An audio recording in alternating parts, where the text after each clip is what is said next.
अस्सलाम वालेकुम dear students, आप देख रहे हैं सैयद अली अकेडमी। और आज की इस वीडियो के अंदर हम लाइफ साइकिल ऑफ म्यूकर का जिक्र करने वाले हैं, जो कि एक हमारे पास जाइगोमाइकोटे जो कि फंजाई की डिवीजन है उसका एक मेंबर है। तो इस वीडियो को शुरू करने से पहले मैं आप लोगों से गुजार करूंगा कि make sure to subscribe this channel. और उम्मीद करता हूं कि ये लेक्चर आप लोग को बहुत ही ज़्यादा समझ आ जाएगा। तो आइए आज की इस वीडियो को शुरू करते हैं। सबसे पहले इसके अकरेंस और हैबिटेट का बात करते हैं, कहाँ पर पाया जाता है।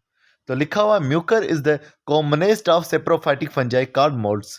जो मोल्ड्स होते हैं, जो सेप्रोफाइटिक यानी कि जो डेड मटेरियल पर जो है वो ग्रो करते हैं, जो डिकम्पोजर्स हैं, उन फंजाई में सबसे ज़्यादा जो है हमारे पास म्यूकर जो है वो पाया जाता है। अब इसको जो है मोल्ड्स कहा जाता है।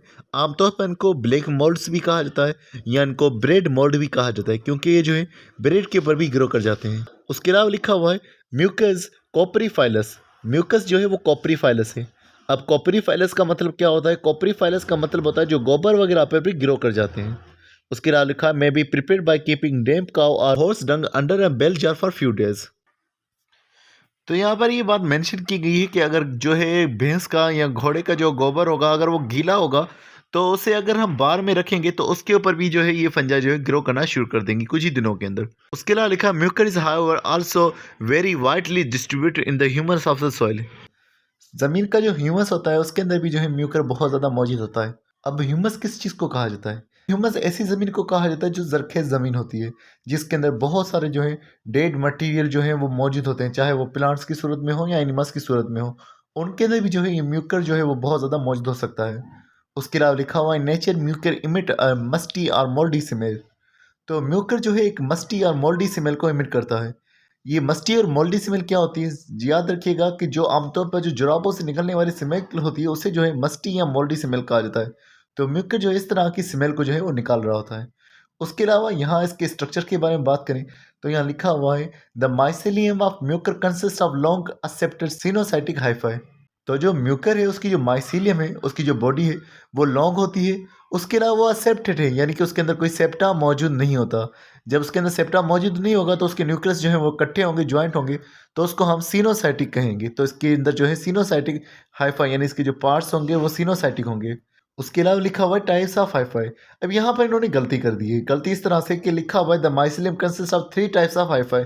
हाइफाई जो है इसके अंदर 3 तरह की, लेकिन सिर्फ एक तरह की किस्म को जिक्र किया गया है, और वो एक तरह की जो किस्म है वो है राइजोडियल हाईफाई। अब याद रखिएगा, एक तस्वीर में भी हम इसको समझेंगे कि वो हाईफाई जो जानदार के अंदर पेनिट्रेट कर रही है वो है राइजोडियल हाईफाई।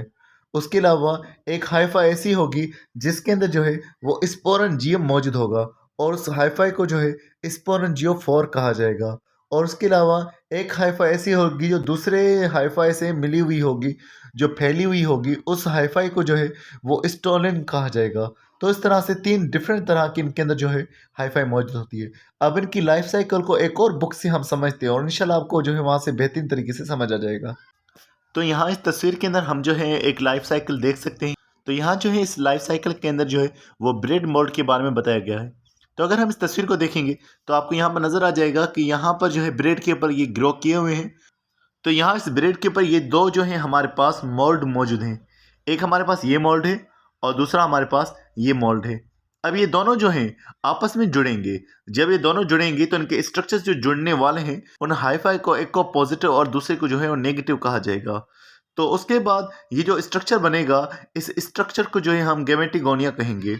इसके अंदर क्या होगा? इसके अंदर साइटोप्लाज्म जो है वो फ्यूज़ होगा। साइटोप्लाज्म के फ्यूजन को हम प्लाज्मोगेमी कहेंगे। फिर उसके बाद न्यूक्लियस इनके जो फ्यूज़ हो जाएंगे, तो न्यूक्लियस के जो है वो फ्यूज़ हो जाने के बाद जाइगोट बनेगा और जाइगोट के ऊपर एक वॉल ग्रो कर जाएगी। उसके बाद जो है जाइगोट में से स्ट्रक्चर ग्रो करेगा जिसको स्पोरेंजियम कहा जाएगा। स्पोरेंजियम में से स्पोर्स जो है वो लिबरेट होंगे, जहाँ जहाँ पर गिरेंगे वहाँ से एक नया जो है फिर इसी तरह से मोल्ड ग्रो होना शुरू हो जाएगा।